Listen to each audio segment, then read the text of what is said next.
There's something strange about the internet after midnight. Millions of people sitting in dark rooms, typing out memories they've never told anyone before. Stories they can't explain, moments that still don't make sense. Over the years, one corner of the internet has become kind of a modern campfire, a place where strangers gather and share the weirdest, most unsettling things that have ever happened to them. Not urban legends, not ghost stories someone heard from a friend of a friend, but encounters told by the people who experienced them. Tonight's episode comes from that digital campfire. 5 stories posted online by ordinary people who insist they are telling the truth. Stories about voices that shouldn't exist. Reflections that move when they shouldn't. Lights in the night that seem almost alive. And moments when something unseen may have been standing much closer than anyone realized. Maybe there's a logical explanation for all of these.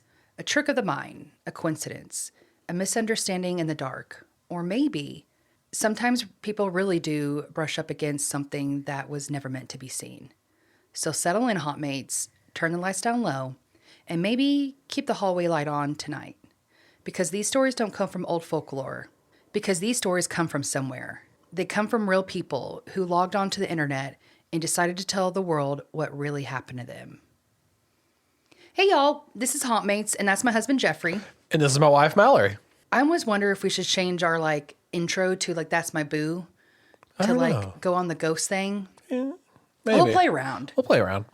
Let us know if you like that intro a little bit better. Yeah. That's my boo Jeffrey, that's my boo Mallory. Yeah. I don't know, we'll see. We're just kind of playing around. So, I guess life update real fast. My grandmother is in hospice. This is the last living grandmother I have. So, just a wee bit emotional about that, Yeah. And being in hospice, hospice is end of life. It's not really there to it's just to help you pass, and make it as comfortable and easy as you can.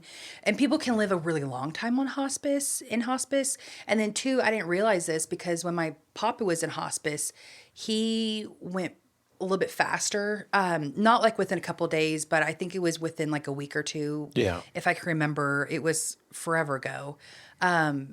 But whenever he was in hospice, I learned a lot about being near death on that verge. Yeah. And what's comforting is that when you're dying, the last thing that goes is hearing. So you can your loved ones will hear you. Yeah. So that brings me a lot of peace, know. And when my papa passed, I don't know if I've actually told the story on here about his passing. I don't know if you have. I don't know if I have either. And if I have, just skip forward. But he has the coolest, spookiest little way of going. So when he was passing away, and before he was passing away, let me just tell you, my whole family, especially my mom's side, we always feel we're more connected to the woo-woo, the, Yeah. My spiritual mom, stuff. Yeah, the spiritual stuff. So my mom always told me that her mom was a psychic. She just knew stuff before knew it. It wasn't just the mom, because moms are almost psychic of knowing things. Yeah. But this was on another level. It's one time a mom got hurt and my grandmother came outside and started walking down the road and and met my mom and she just was I knew you were hurt. I knew you were in trouble. Just something about it. So my papa, that was his wife. And so when my papa passed, his favorite song was Nearer to My God Thee. That's the song that's playing when the Titanic is going down in the movies. Yes. They don't know actually if that song was even playing or that band was even playing. But on the Titanic movie, that's where it was. And so when he was passing away, he was in a nursing home. And, me and my sisters were right outside the door. And my mom and her brother and their spouses were in the room with him. And when he passed, the hospice nurse came out and let me and my sisters know that he just passed. And, we cried. It hit us, And as we're crying, I looked to my sisters and I'm like, shut up, shut the fuck up, shut up. And they're like, wait, what? As they're wiping their tears away. And because who gets told to shut the fuck up when they're crying, after someone just passed away. Yeah, I was about to say, especially when a loved one just passed. Yeah. So they were very off-put, what are you saying? And I was like, listen, every room in that hall was playing the Titanic movie. I guess it was on the TV at that time. But with old folks, you know, they can't hear well, right? Yeah. So that shit was cranked. Cranked. It was so loud. And it was the fucking Titanic scene where it's going down. Right before it breaks? Right before it breaks. Right when they're singing the song. Like when it's all, the chaos is happening, I guess, you know? So right when all that's about to start popping off, it starts playing Near to My God Thee. That's insane. And we were all like, oh my gosh, this is crazy, you know? Then, even crazier, whenever my mom waited to like the very last moment where they were going to pick him up, you know? So everyone had left, but my mom was like, I'm staying. I'm making sure my dad's being taken care of still, even in the afterlife, you know? So my mom waits, and I guess there was another pickup order before. You get the order part, right? Yeah. There was another body. So there was another body in the back. And, you know, my mom sees them open it up and put him in there. She sees this other body bag and kind of was like, oh, you had another pickup. And they were like, we had another pickup. And the body bag was larger. Yeah. My papa loved big old women. I mean, you have no idea. Like, he loved, like, 500 pounds plus. Like, he loved big women, you know? Like, my grandma was a big woman. It's just so funny that, like, in the afterlife, he had what he wanted, but he loved bigger women. You know, that was the saying. So it was kind of funny, like, oh, Papa got him a little something in the afterlife, you know? So maybe that brings peace to some people. I know for me, you know, and my family, that really did bring us peace. Like, this motherfucker got a send-off and got him a girl. All in one trip. All in one trip, you know? So it's just, with my grandmother being in hospice, it just reminds me of my papa, you know? And growing up, my papa, I would always hang out with him. And it was like me and my mom and papa, we would always go out and, you know, do things together, window shop. And so I would go over to his house, you know, for like a day thing and stuff and just hang out. And the coolest thing about my papa is that he is actually what got me into spooky stuff. Yeah. He's the one that would read like Edgar Allan Poe to me, and he would do like the voice and as the, you know, all that stuff. And he would read it to my mom too, you know? And so my mom said he would do like the heartbeat and stuff like that. Like he would thump it, you know, so you get more of an immersive experience. Yeah. And I'll never forget, there was this story, and it still scares me today. I don't know if I've ever actually told you this story. I don't know either. So the story goes that this guy and it was like a farmer and a wife, and they had a son, and they were farmers. They lived on a farm, and him and his son were out, you know, cutting down the crops, like the wheat crops. And tragically, the son got his body like stuck in the machine and didn't live. So that night, as they're both grieving, crying, they hear a knock at the front door. And they're like, well, what's that? So they go check it out, and they hear like just moaning. You know, like just like agony moaning. And then they can't really see who it is. They can't really make it out. It's kind of like a blurry figure, almost not human. And then it keeps knocking. The knocking turns into a bang. The bang turns more violent. And it's saying that it's their son, let them in. But the way my papa told it, it was just... I mean, I think I was 8 when he was telling me this, and I was just, at the edge of my seat. So with that story, with my grandmother being in hospice, it kind of all led me to think of today's episode. Yeah. And so today's episode, I'm going to be talking about 5 real Reddit stories that still can't be explained. Ooh. So this is from a papa. I think he would like this. Yeah, I think he would too. Yeah. From what I know of him. Exactly. Yeah, I think he would.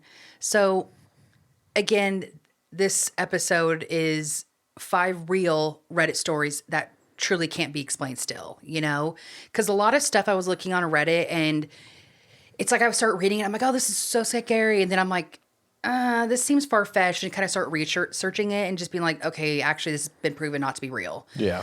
I'm just going to go, not in like a particular order, but the first one is the girl who lived here before us. Oh, sounds interesting. Sounds terrifying, right? Yeah.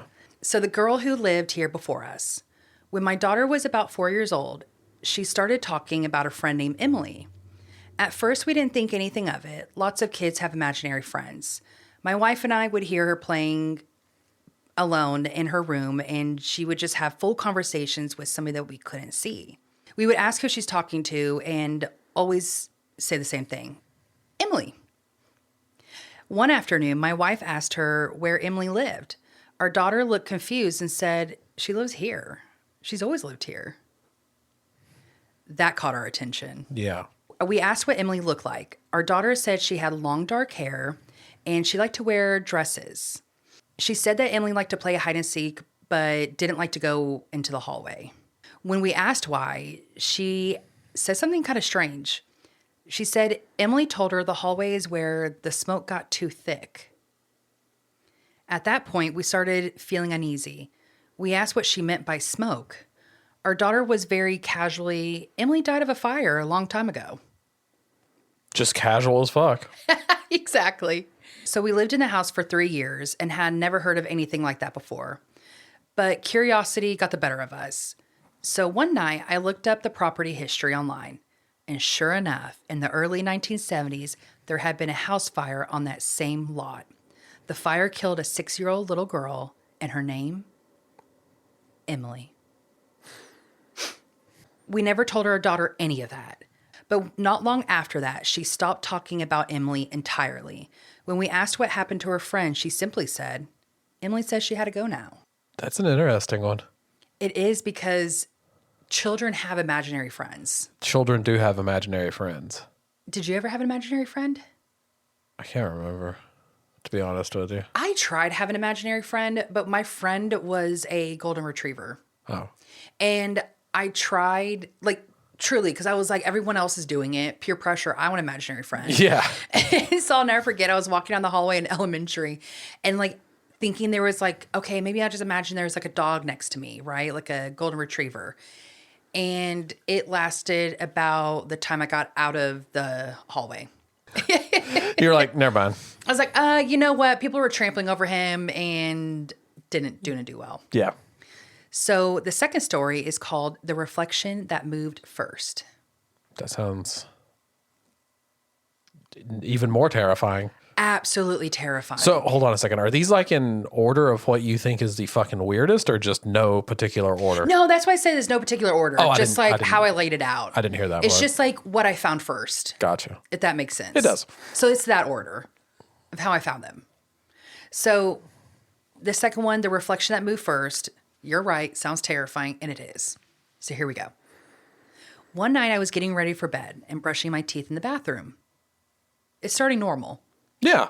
It's like everything. Exactly. It was pretty late, probably around midnight. The house was quiet and everyone else was already asleep.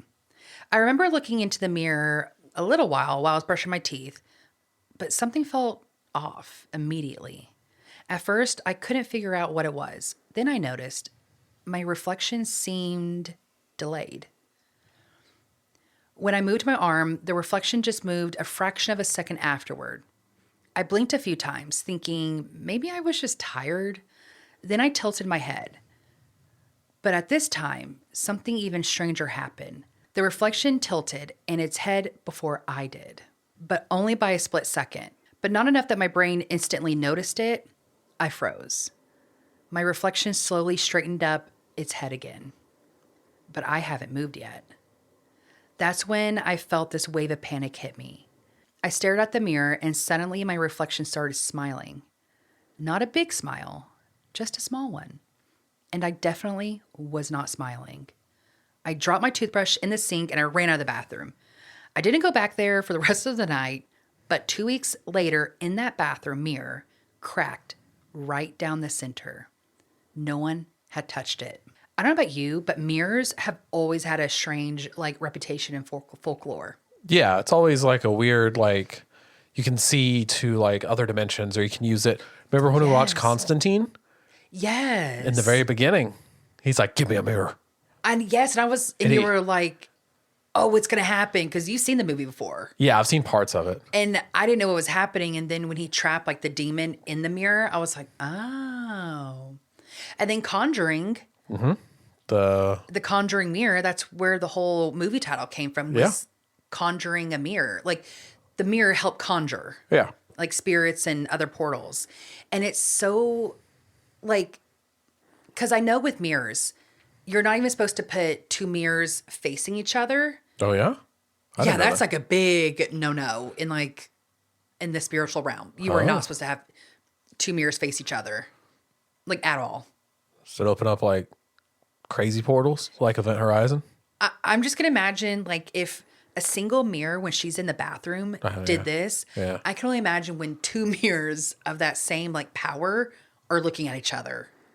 That's terrifying. That is terrifying. You want to hear something else terrifying? What's that? So you know how I can oh my gosh, what's the word called? I'm like drawing a blank. Where you're dreaming, you know you're dreaming, so you can move around in your dream throughout like your home and stuff. Yeah. Is that lucid not, dreaming? Is that lucid dreaming? Yeah, that's Maybe. not astral projecting. That's lucid dreaming. I think it's lucid dreaming. Okay, yeah. So lucid dreaming is a type of dream which the dreamer becomes aware that they are dreaming while the dream is still happening. So yes, I can lucid dream. And I've Okay. lucid dreamed a lot in my life. Mostly when I was a kid. Yeah. But recently, while we were in this house, I lucid dreamed. And I remember realizing, I guess, Oh, I remember you telling me about this. But yes, scary. it is. But you should tell it still. Yes. So when I was lucid dreaming, I got out of my bed and I went to the bathroom mirror and everything was like dark because we keep our house like completely dark. We have like blackout curtains or like, they're not really blackout curtains technically, but they're like Yeah. light reflecting. What is that called? Light filtering? Light filtering. So Maybe. they're not like super blackout, like sun can still get in, but it darkens it still, Yeah, you yeah. know? So I go to the bathroom mirror and it is dark in my dream. And I know you can't see your face when you're dreaming and Yeah. your hands. So I wanted to see if I was dreaming, even though I was totally fucking dreaming. Cause like, it's very dreamlike. Like you're splotching your memories of like getting out of bed, but I knew I got out of bed and went into the bathroom. And I look into the mirror. I can't see my face. I see my whole body, but I can't see my actual face. And then I decided, and it almost seemed like I was backlit because like I could still see like a silver white line around me a little bit to see reflect like myself, kind of like when your eyes adjust to the darkness. Mm-hmm. And I look into the mirror and I open up my mouth. And when I opened up my mouth, again, I can't see my face. Yeah.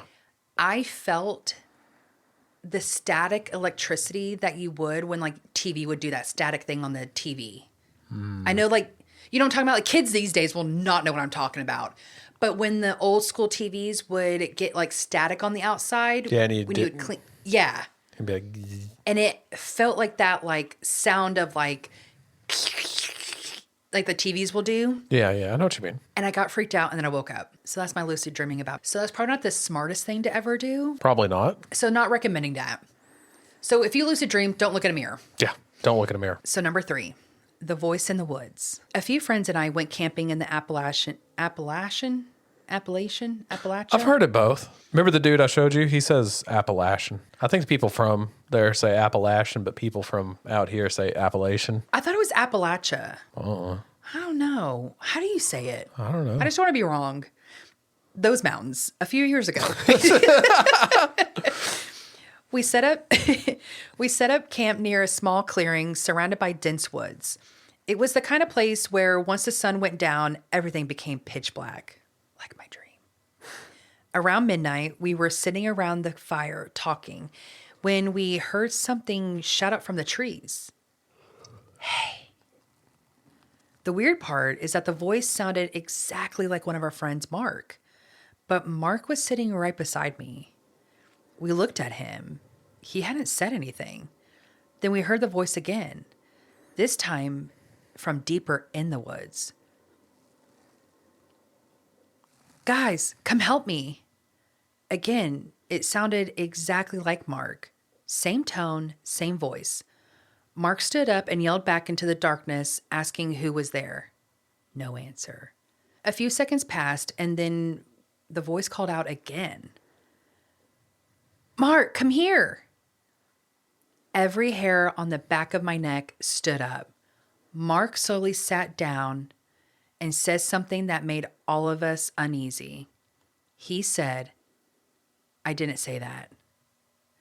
None of us went into the woods that night, and the voice never called again. But none of us slept either.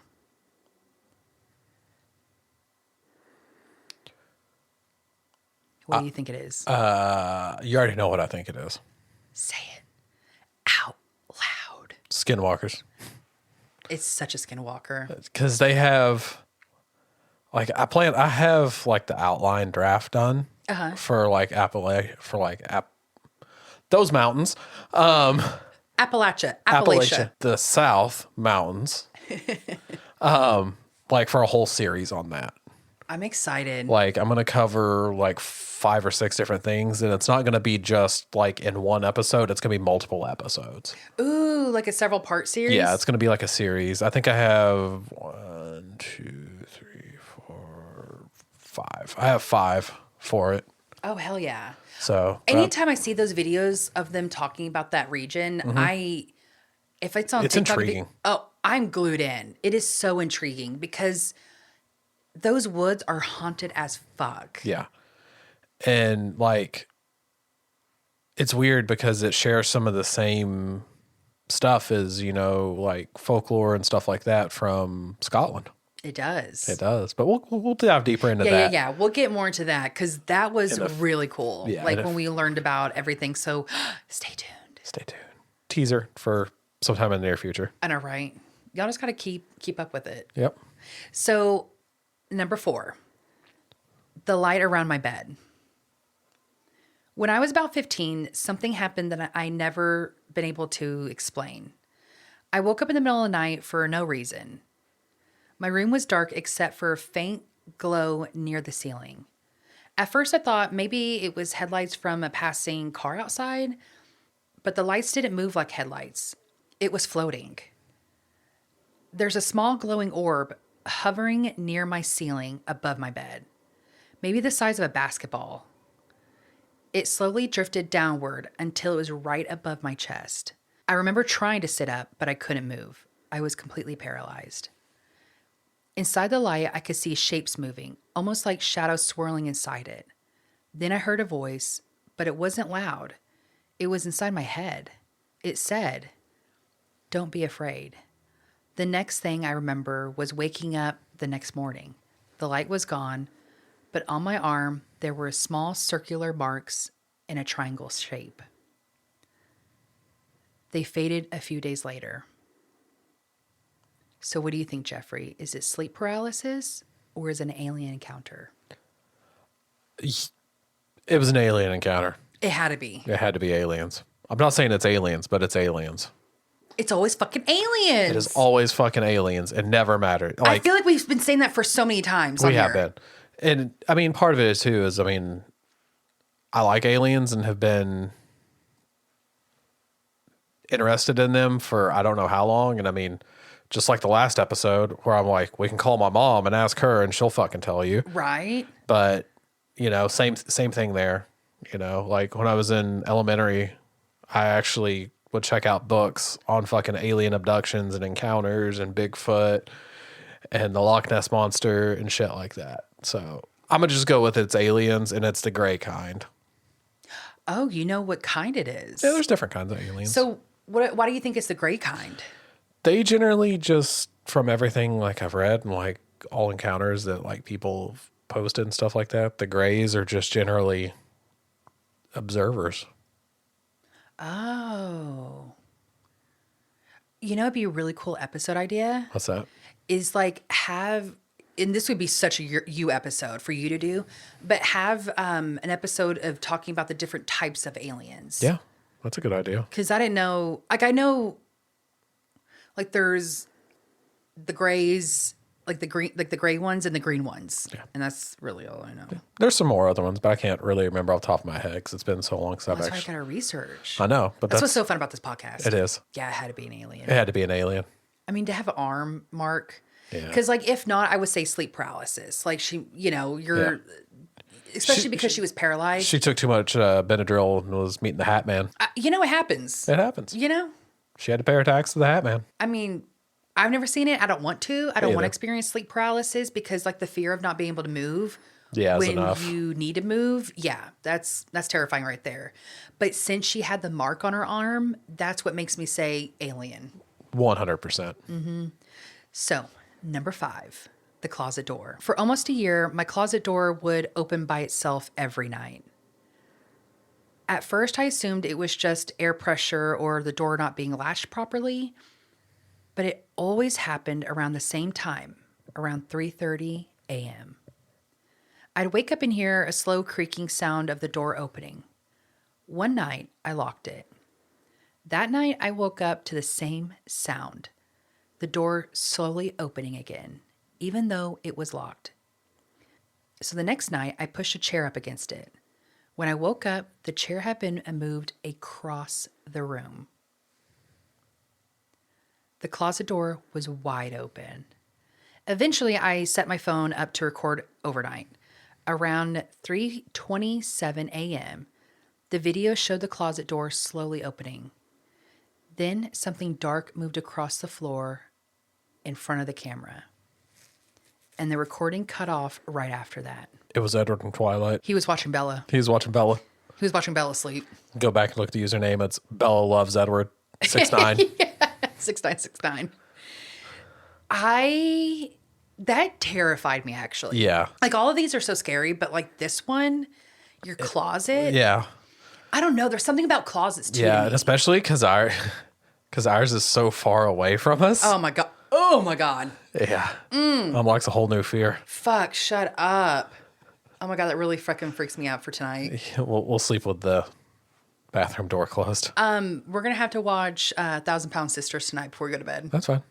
I need to watch something funny after this. Damn, I'm like, this hey. podcast is so funny.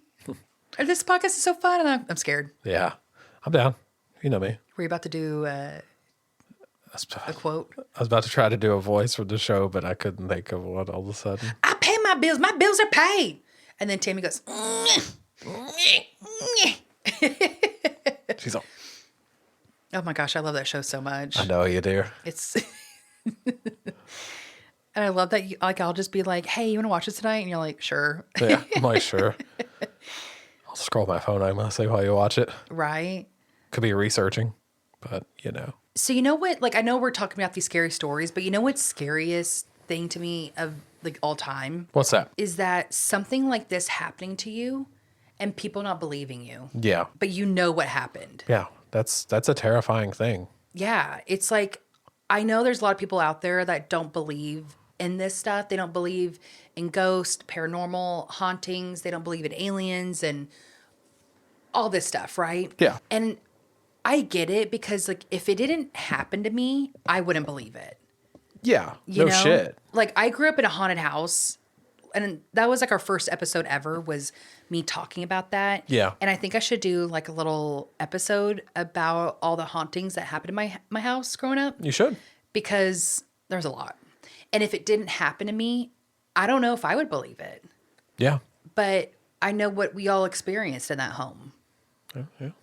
You know? Yeah. That's interesting. And you should. Yeah. Because, I mean, I haven't heard them all. Oh, yeah. I don't think you really have. Yeah, I have to get with my mom and get like A full the breakdown. The full fucking breakdown. Because I was a kid when I went through it. So I want to remember, I want to talk to her about it and get like the adult the adult memory of it. Yeah. You know? So I guess that's where we're going to leave things tonight. 5 stories, 5 strangers somewhere on the internet who sat down on the keyboard one night and decided to share something that had been bothering them for years. Maybe every one of those moments had a perfectly normal explanation, a trick of memory, a strange coincidence, the mind trying to make sense of something it didn't fully understand.